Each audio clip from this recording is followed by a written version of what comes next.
functional stool test. What does it show? Friends, let's go over it together. And remember, this is not at all, nowhere near close, the same test you're going to get with your GI doctor. Totally different realms. Now look, here on the left-hand side, you see where it says keystones. Keystones are the good microbes. And guess what? The keystones have a job. That's right over here on my shoulder, their function. Their function means their job. So here we have the keystone, here we have their function. So we have butyrate producer, and so forth. Now all the way to the left-hand side, or to the right-hand side on the red, you can see that for this individual, red. That's not good. That means inflammation. That means pain. That means bloating.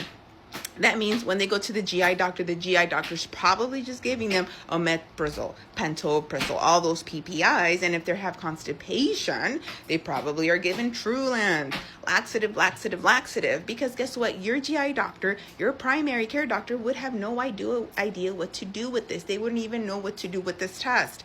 Functional stool testing is very different, friends. This gets to your root problem. And look down here. You see Akkermansia muciniphila?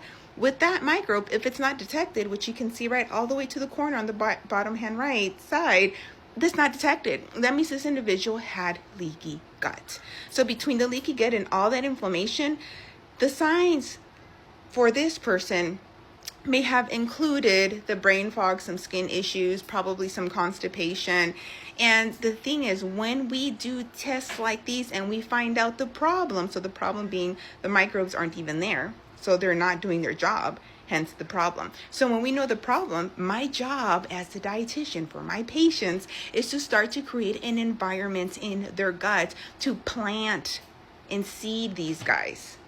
That's the job. That's where everyone skips. Everyone goes into probiotics, prebiotics, and doing all this stuff, but you don't even know what the problem is. What if you have a lot of Akkermansia? Are you going to worry about it? No, we're not going to spend time with doing that stuff. But for this individual, they didn't have Akkermansia. So one of the biggest goals is let's create an environment for Akkermansia, and we want Akkermansia to stay. We don't want to just take a probiotic that you take and the probiotic goes in your gut and it says, yeah, I don't like it, out of here.